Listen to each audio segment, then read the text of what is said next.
De retourner dans les actes après quelques mois de pause. Nous avons étudié la première partie. Je vais y revenir dans un instant parce que je veux vous parler avant un peu de l'histoire de notre Église. Lorsque nous considérons l'histoire de notre Église, l'Église chrétienne du Plateau, qui s'appelait avant l'Église baptiste évangélique de Hall, qui s'appelait avant l'Église baptiste Montclair, et puis au tout début qui s'appelait Montclair Boulevard Baptist Church. C'est comme ça, elle est devenue bilingue rapidement, mais ça c'est juste avec les noms. Depuis maintenant, imaginez, l'Église célèbre cet automne, c'est 72 ans d'existence. Elle a commencé avec la vision de 4 anglophones, s'il vous plaît, qui avaient à cœur notre coin de pays ici dans l'Outaouais. Il y avait très, très peu de témoignages de chrétiens. Et quand je dis anglophones, c'était certainement des anglophones qui aimaient les francophones, qui avaient à cœur les francophones. M. Wellington, son épouse, Miss Humble, et un jeune avocat qui est devenu missionnaire, Charles Carpenter, rencontrent au début, vous ne saviez pas, mais l'Église est née dans un Volkswagen. C'est sérieux, là. Ils se sont réunis dans la petite Volkswagen de M. Wellington, et il me l'avait conté lorsqu'il était vivant, il me l'a précisé. Et on doit regarder tout ça quand on regarde l'histoire de notre Église. On est là parce qu'il y a des gens qui nous ont devancés. Il est important de se rappeler que l'Église n'est pas apparue par hasard. Elle est née justement de la vision des prières, des gens qui ont travaillé très fort au début, qui ont fait face à beaucoup d'obstacles, de persécutions, de difficultés, parce qu'ils avaient à cœur le salut des francophones de la région. Mais notre Église aussi s'inscrit dans toute l'histoire de l'Église. Et ça remonte à loin, ça remonte à il y a 2000 ans, avec les Actes des Apôtres. Toute l'Église a commencé, en fait, on peut même dire que dans un certain sens, selon notre vision théologique, on peut même dire que l'Église, elle a commencé, le peuple de Dieu existait dans l'Ancien Testament, elle était annoncée, mais l'Église a vraiment pris son envol dans Actes chapitre 2, avec les premiers chrétiens qui, à la Pentecôte, ont reçu la puissance du Saint-Esprit, et là, ils ont persévéré dans l'enseignement, dans la fraction du pain, dans les prières, dans la communion fraternelle. Et là, l'Église a commencé vraiment à Jérusalem, et notre vie d'Église prend ses racines dans le livre des Actes des Apôtres. Il y a exactement 1 an, ce dimanche, nous avons commencé justement, nous avons entrepris l'étude de ce livre fabuleux du Nouveau Testament qui est les Actes des Apôtres. C'est un livre qui est apparu au 1er siècle après la rédaction de l'Évangile de Luc, et on sait que Luc était l'auteur, et on pourrait très bien l'appeler, plutôt que les Actes des Apôtres, les Actes du Saint-Esprit, par les apôtres. On aurait pu l'appeler comme ça. Alors, les Actes des Apôtres, ça couvre environ une 30aine d'années, des progrès de l'Évangile au 1er siècle, qui ont suivi le ministère de Jésus, sa mort, sa résurrection, son ascension. Ça a commencé à Jérusalem, le Seigneur l'avait promis, vous allez rester à Jérusalem, et là, de Jérusalem, vous allez recevoir une puissance, le Saint-Esprit qui survient sur vous, et là, vous serez mes témoins partout, Samarie, Judée, jusqu'aux extrémités de la terre. Et nous sommes, les Québécois, les Franco-Ontariens, les Canadiens français, avec toutes nos origines et nos arrière-plans différents, nous sommes le fruit de cette œuvre-là. C'est merveilleux, là. Donc, oui, l'Église a commencé il y a 72 ans ici, mais elle a commencé bien avant, il y a 2000 ans. Donc, de Jérusalem, puis de la province de la Judée, de la Samarie, de la Syrie, en passant par plusieurs villes de l'Asie mineure, au nord, de la Grèce, pour se terminer à Rome. Ça, c'est le livre des Actes. On assiste à la propagation de l'Évangile de Jésus-Christ et des Églises. Et ça par différents événements, par des discours qu'on voit chez Paul, chez Pierre, ainsi de suite. Mais c'est surtout lié au ministère de 2 apôtres, l'apôtre Pierre et l'apôtre Paul. Donc, on a vu Pierre pas mal à l'œuvre dans la première grande partie, et on a terminé au mois de février avec ce fameux épisode où il est emprisonné puis délivré miraculeusement. Vous vous rappelez de ça dans Actes chapitre 12. Et là, on a sauté par-dessus, mais là, Hérode meurt. Et là, on arrive au chapitre 13. Alors, de septembre l'an dernier jusqu'à l'hiver dernier, nous avons couvert les chapitres 1 à 12 en première partie. Maintenant, à compter d'aujourd'hui et jusqu'en probablement février, ça dépendra après Noël qu'est-ce qui se passe là, mais ça reste à confirmer, mais nous allons parcourir les chapitres 13 à 28 ensemble en Église et je ne serai pas le seul à le faire. Mon frère Jean-Élie, mon collègue, va commencer à prêcher bientôt dans 2 semaines, 2-3 semaines. On va avoir, mon frère Pierre va prêcher dans 2 semaines. Ensuite, ça va être Jean-Élie. Ensuite, Pierre Cliffel va en apporter un. Et puis là, Jean-Élie va en prendre un peu plus au mois de novembre, puis un peu plus au mois de décembre. Alors, on va avancer dans la série comme ça et on va toucher différents sujets. Mais qu'il s'agisse, et là, on recule un petit peu juste, je vais faire un survol très rapide de ce qu'on a vu.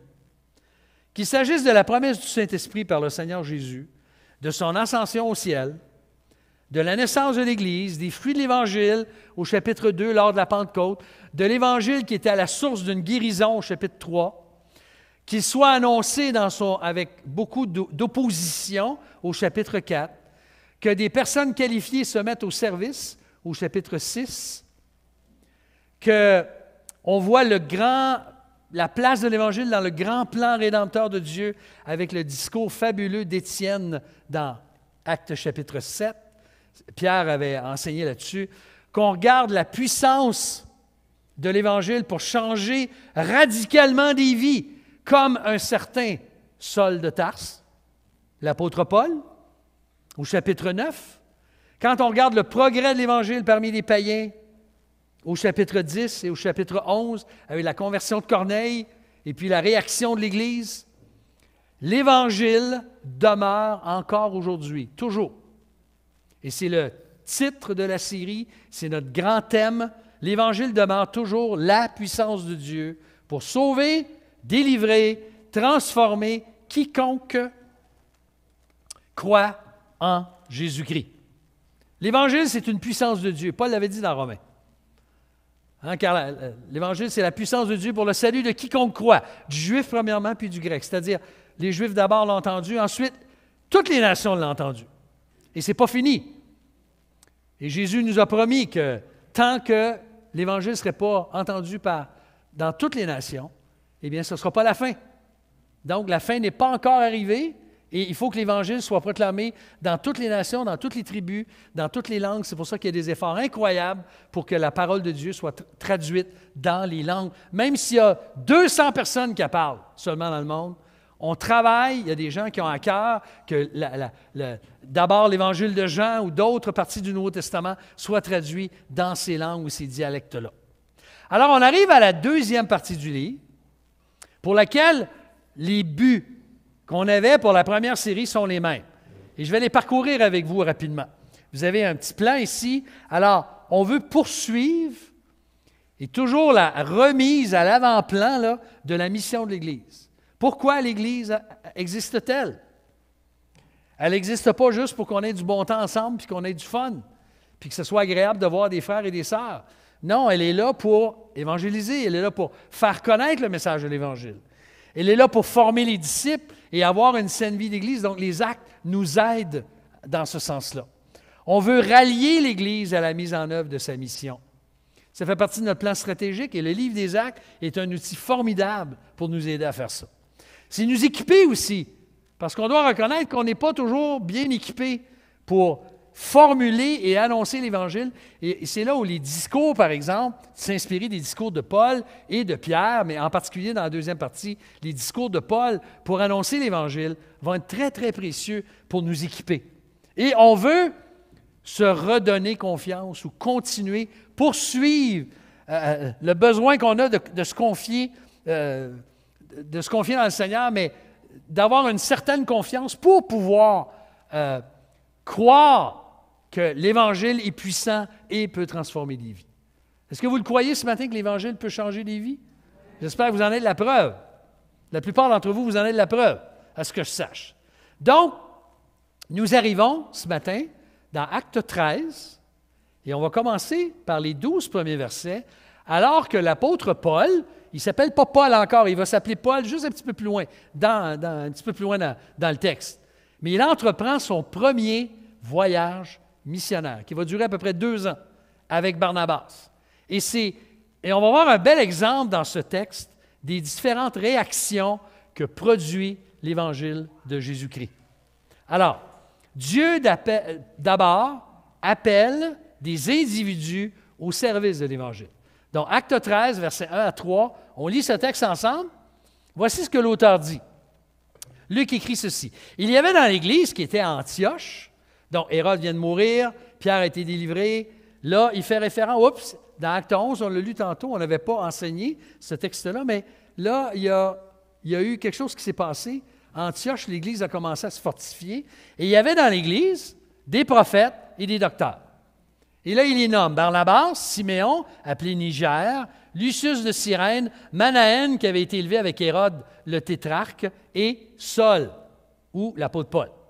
Et pendant qu'il célébrait le culte du Seigneur et qu'il jeûnait, le Saint-Esprit dit « Mettez-moi à part Barnabas et Saul pour l'œuvre à laquelle je les ai appelés. » Alors, après avoir jeûné et prié, ils leur imposèrent les mains et les laissèrent partir. Je trouve ça très amusant, cette phrase-là, moi. Ils les laissèrent partir. Ils n'ont pas retenu. Je vais y revenir tantôt. Alors, vous avez remarqué que la deuxième partie du livre ne commence pas à Jérusalem. Elle commence à Antioche. Maintenant, comme on n'est pas très fort nécessairement, naturellement, au niveau de notre géographie de ce coin-là du monde, Antioche devient la nouvelle base d'opération pour le progrès de l'Évangile et la croissance de l'Église parmi les non-juifs. Donc, juste résumé, au chapitre 11, à la suite de la persécution après la mort d'Étienne, la parole se propage jusqu'à Antioche, où il y a plusieurs conversions. Et Barnabas, qu'on appelle le fils de l'exhortation, y est envoyé. Et puis, il fit chercher, il y avait tellement de travail à faire dans l'Église, qu'il est allé faire chercher Saul de Tarse pour lui venir en aide. Alors, après la description de la délivrance de Pierre et de la mort d'Hérode, l'auteur leur reprend le récit à Antioche et puis prend la peine de nous préciser 5 noms des docteurs et des prophètes, qui étaient en fait 2 ministères ou 2 offices dans l'Église, importants. Il prend la peine de nous donner leurs noms. Il nomme Barnabas en premier. Donc, on sait, d'après les autres chapitres précédents, chapitre 11, chapitre 4, que c'était un homme bon, plein d'Esprit Saint, de foi. Il avait été lévite. Et son vrai nom, vous savez, c'était quoi, Barnabas? Son vrai nom, c'était Joseph. Fait que si quelqu'un vous dit « Hey, Joseph dans les Actes », vous allez dire « Non, Joseph des Évangiles ». Non, non, il y a un Joseph dans les Actes. Et il était tellement habité par son don, il mettait tellement son don d'encouragement en pratique qu'on l'a appelé le fils de l'encouragement, Barnabas. Mais c'était Joseph, en fait. Alors, ça, c'est le premier qui est mentionné. Et lui est originaire de l'île de Chypre. Et ça va être important parce qu'on va y arriver dans un instant dans le voyage missionnaire. Originaire de Chypre. Ensuite, il y a Siméon qui est mentionné. Siméon, appelé Niger, était probablement de race noire. Et il était sûrement d'origine africaine. On est pas mal sûr, d'après ce qu'on sait. Ensuite, il y a un troisième qui est mentionné, Lucius de Cyrène.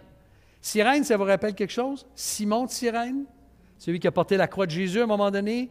C'est une ville qui a été dans l'actualité cette semaine, à l'origine. La Libye. Vous avez entendu ce qui s'est passé en Libye, les inondations. On parle de combien de milliers de morts, là, puis on n'est même pas sûr du nombre de disparus. Terrible ce qui est arrivé là.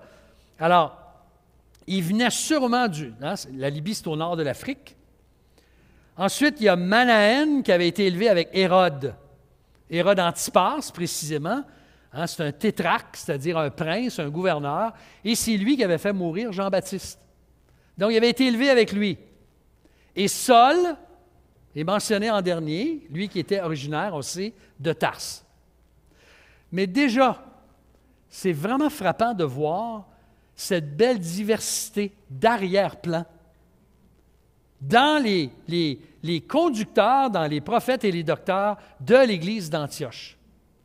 Donc, dans notre Église, nous, là, on n'a rien inventé, hein?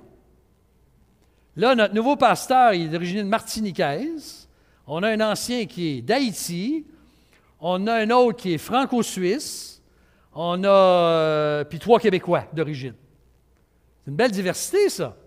C'est merveilleux. C'est merveilleux et ça reflète la diversité que nous avons dans notre Église.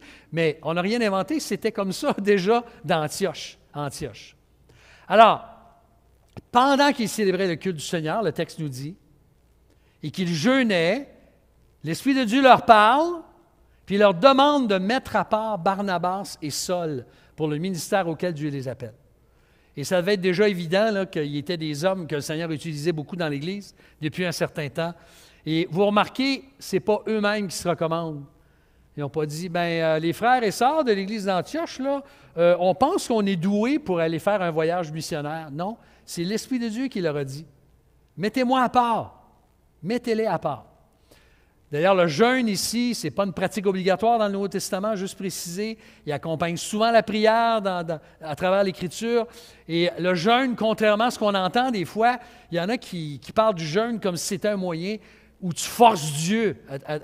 Si tu jeûnes, là, tu vas forcer Dieu dans le fond, puis il va te donner ce que tu veux. C'est pas vrai, ça. Le jeûne est d'abord un moyen d'humiliation. On met la nourriture de côté, on prie, on se concentre, on se consacre, on cherche la direction du Seigneur. C'est ça le but du jeûne. Et il n'est pas obligatoire. D'ailleurs, il n'est pas très, très pratiqué. Hein? Vous avez remarqué? Vous avez remarqué pourquoi on ne jeûne pas beaucoup en Amérique du Nord? C'est parce que c'est dur de jeûner. C'est difficile, c'est coûteux. Hein, on a de la misère à perdre 2 livres des fois. On perd 2-3 livres, puis on en regagne 6.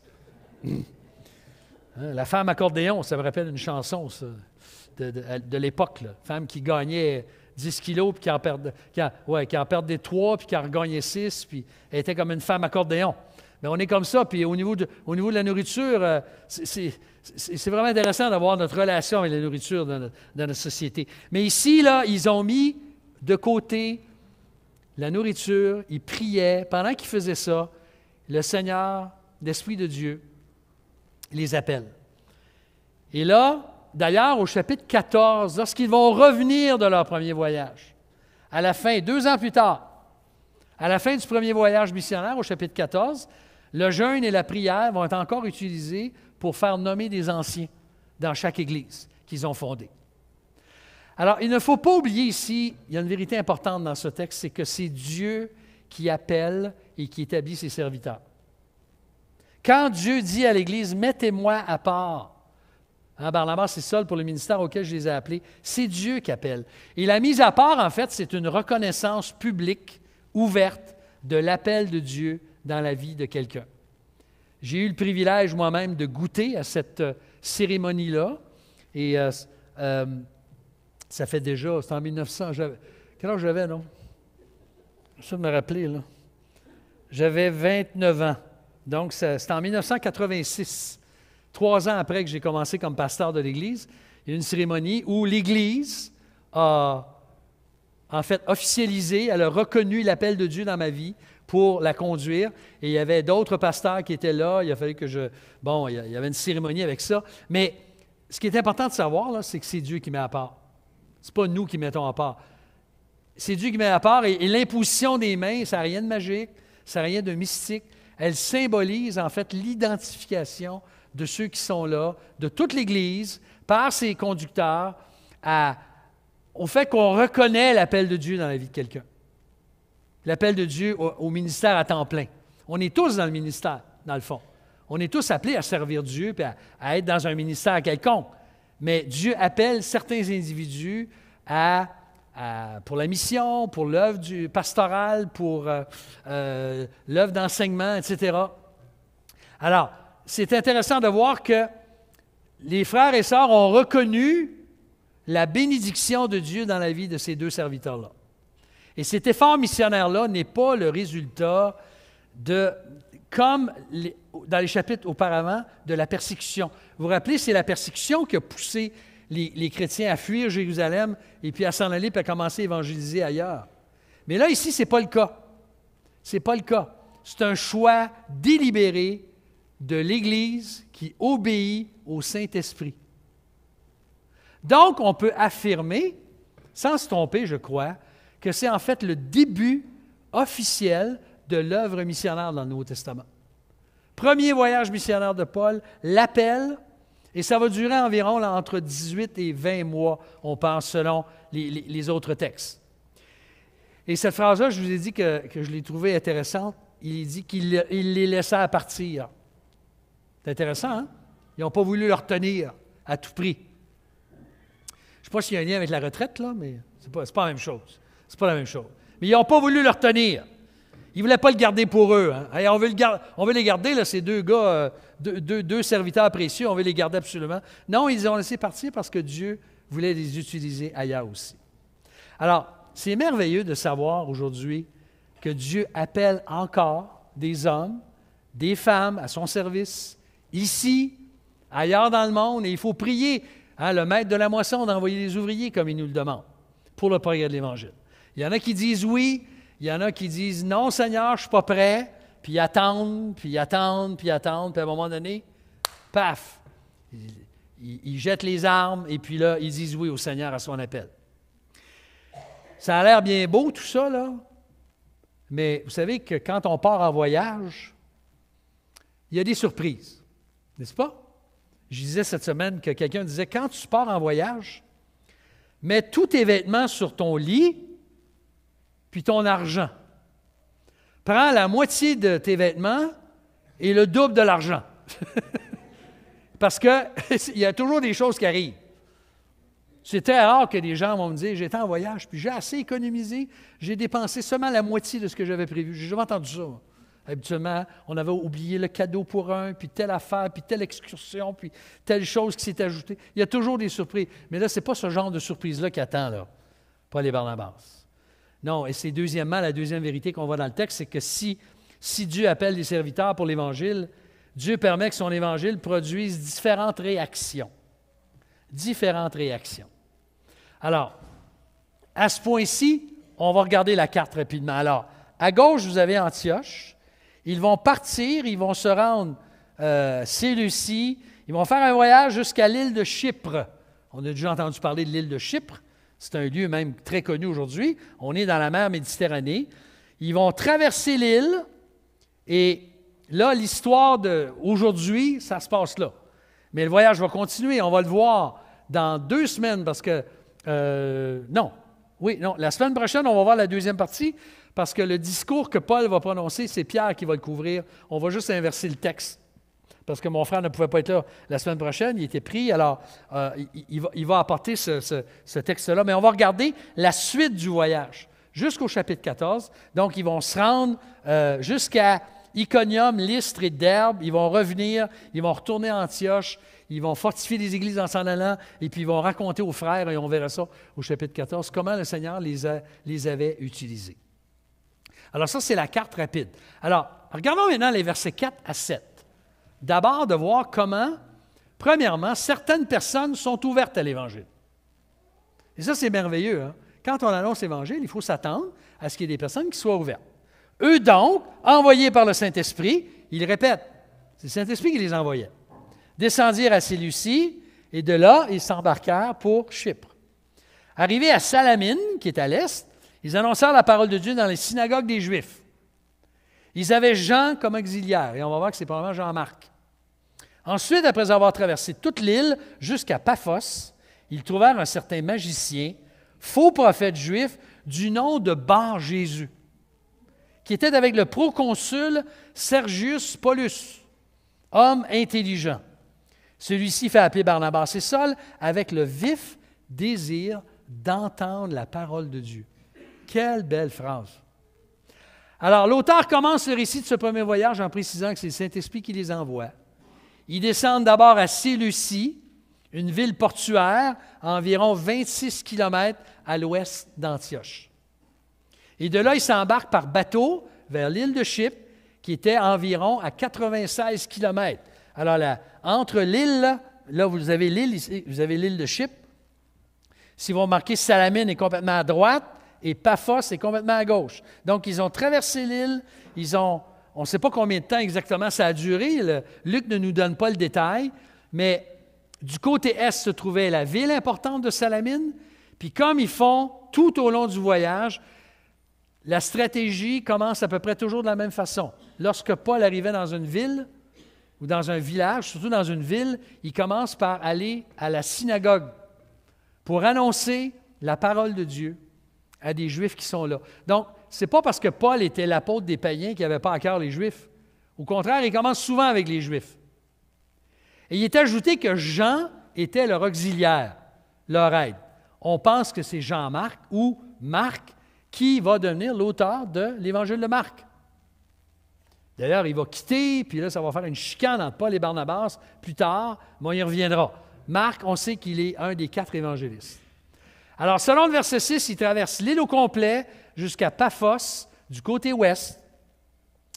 Et on va revenir au magicien, Bar-Jésus, dans un instant au verset 6.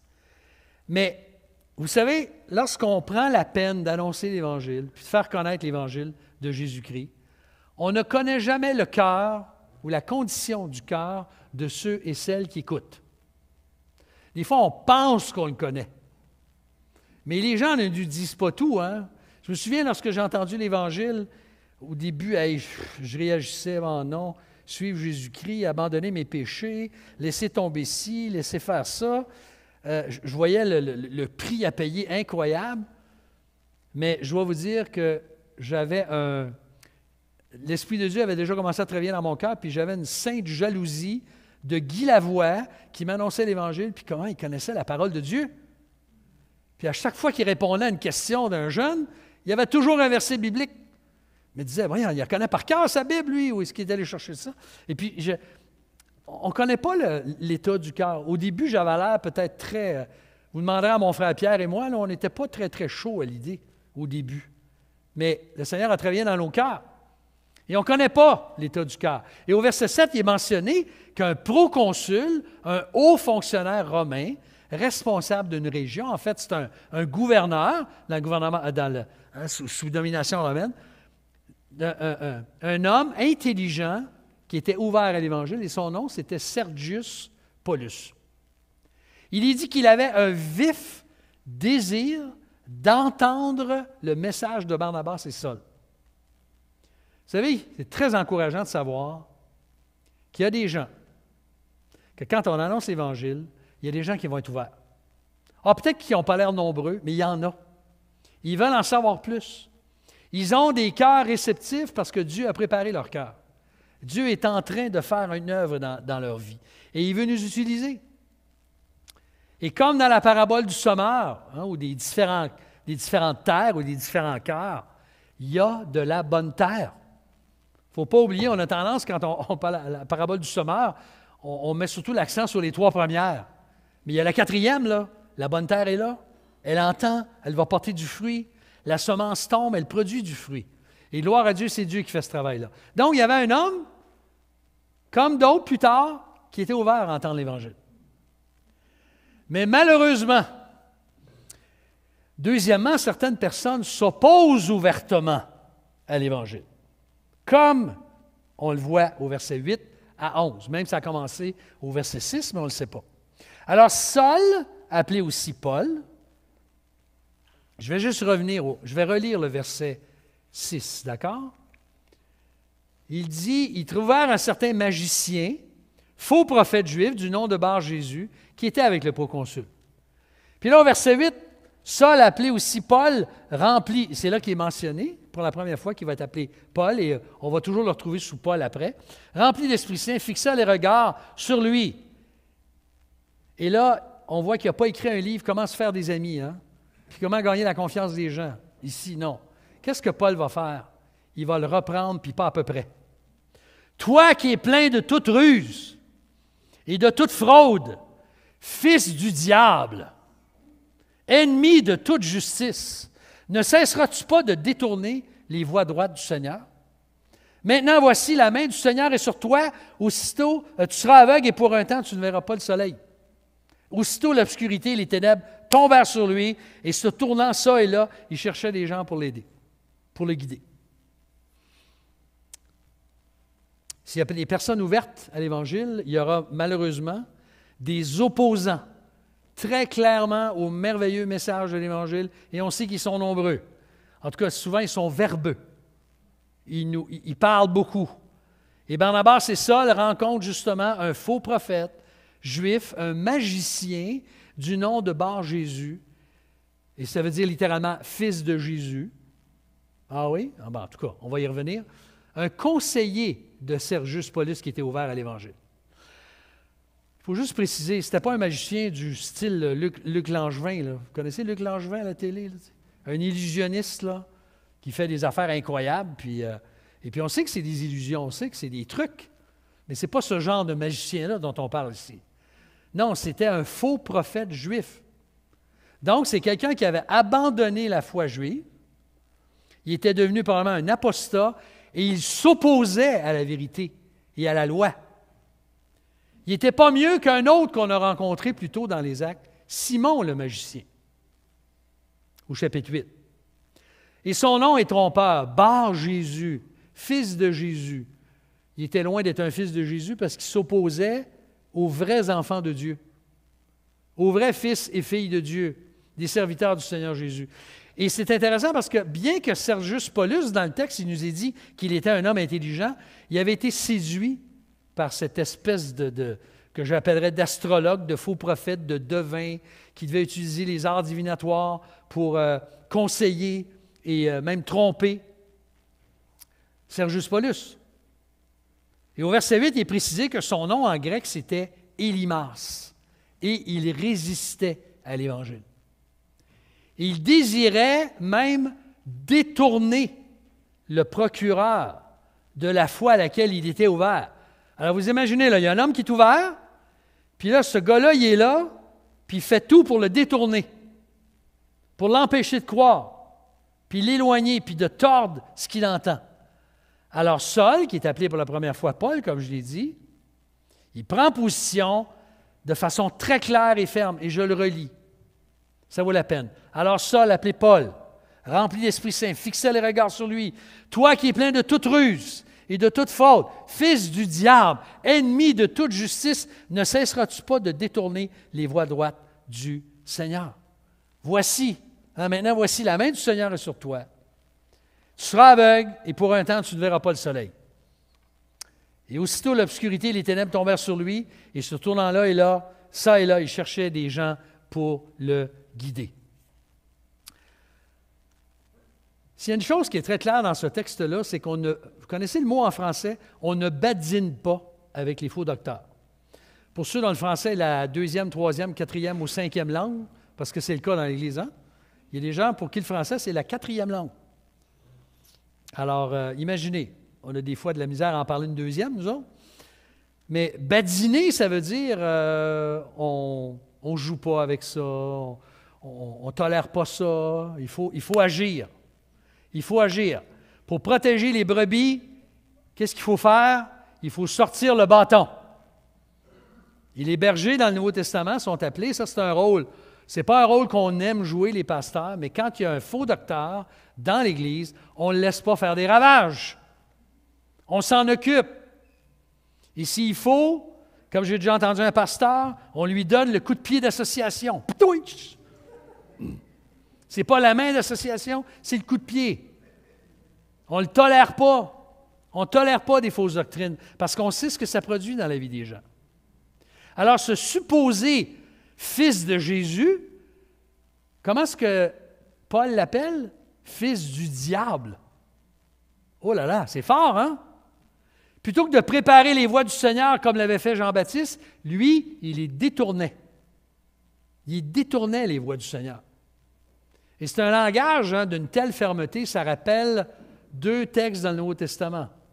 2 Pierre et l'Épître de Jude. Ces 2 lettres-là, là, ils ne badinent pas avec les faux docteurs. Surtout Jude en particulier.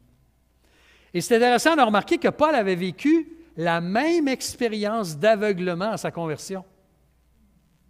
Mais qu'est-ce qui est arrivé à Paul ou Saul s'est converti? il s'est repenti et puis il s'est tourné vers le Seigneur. Alors, c'est peut-être une indication parce qu'il l'a dit, pour un temps, tu ne verras pas le soleil. C'est peut-être une indication que l'occasion lui était donnée de se repentir et de venir au Seigneur. Donc, c'est un jugement qui est prononcé. Tout de suite, il s'accomplit par la puissance de Dieu et il devient aveugle. Puis il ne voit plus rien, puis ça y prend des gens pour le guider. Maintenant, ce texte-là est souvent pris, utilisé par certains pasteurs ou prophètes, je les mets bien entre guillemets, qui affirment et prétendent aujourd'hui avoir le même pouvoir. De chasser des démons, de faire des délivrances, de s'adresser au diable et tout ça. Il n'y a absolument rien dans ce texte-là qui nous laisse croire que c'est une norme à suivre. Qu'on peut se réclamer, nous, avec la même puissance que Paul avait, et puis exiger que Dieu me l'accorde, parce qu'il y a des gens qui font ça. Ben oui, l'apôtre Paul l'a eu, Dieu doit me le donner. Et j'ai le pouvoir de confronter les ténèbres, puis de marcher, puis de faire tomber les murailles, puis tout ça. Puis même, il y a certains cantiques, là, vous remarquerez, là. Il y a certains cantiques, on les chante moins maintenant, là, mais il y en a certains là, qui mettent l'accent là-dessus. On va faire des marches, puis on va aller confronter Satan dans les rues, là. On va aller sur la rue du Satellite ici, là, puis on va confronter, puis on va prier que Dieu jette les murs à terre, et puis on va prier pour la délivrance des démons de tout le monde, puis là, on va commencer. Excusez-moi, là. Moi, je trouve que c'est de la bouillie, ça. Je ne vois pas ça dans l'Écriture. On ne voit pas, d'ailleurs, dans la suite du Nouveau Testament, beaucoup de situations comme celle-là. Oui, l'Évangile est opposé, mais on ne voit pas un patron, un pattern, qu'on dirait en anglais, une norme qui s'établit pour que des gens, en face de ça, un ministère à temps plein, puis qui puissent être à l'Internet, puis à la télévision, puis demander beaucoup d'argent pour un livre gratuit qu'il offre, ou des mouchoirs avec de l'huile et tout ça, là. Toutes sortes d'histoires invraisemblables qu'on voit aujourd'hui, supposément avec la puissance de l'Évangile. Et ce n'est plus l'Évangile, c'est un spectacle souvent. Donc, l'opposition à l'Évangile, c'est une triste réalité. Il faut s'y attendre. Il faut s'y attendre, elle est inévitable. Et en passant, ça ne signifie pas, quand il y a de l'opposition, qu'on n'est pas dans la volonté de Dieu. S'il y avait bien un gars qui était dans la volonté de Dieu ici, c'est bien l'apôtre Paul. Il était parfaitement dans la volonté de Dieu et il a fait face à de l'opposition. Vous vous rappelez Néhémie, lorsqu'il a reconstruit la muraille? Il y a eu de l'opposition, puis il dit que la muraille a été construite en quoi? C'est 42 jours, je ne me rappelle jamais du chiffre. 42? 52. 42 US. On va dire ça comme ça. 52 jours. Et puis, vous savez ce qui est ajouté? Que nos ennemis virent que la muraille fut construite selon la volonté de Dieu. Ah, bien, gardons ça, toi. En pleine opposition, c'était la volonté de Dieu. Des fois, même d'ailleurs, quand il y a de l'opposition, c'est peut-être un bon signe qu'on est dans la volonté de Dieu. Ce n'est pas qu'on la désire, l'opposition, mais, vous comprenez? Il ne faut pas faire égaler un avec l'autre.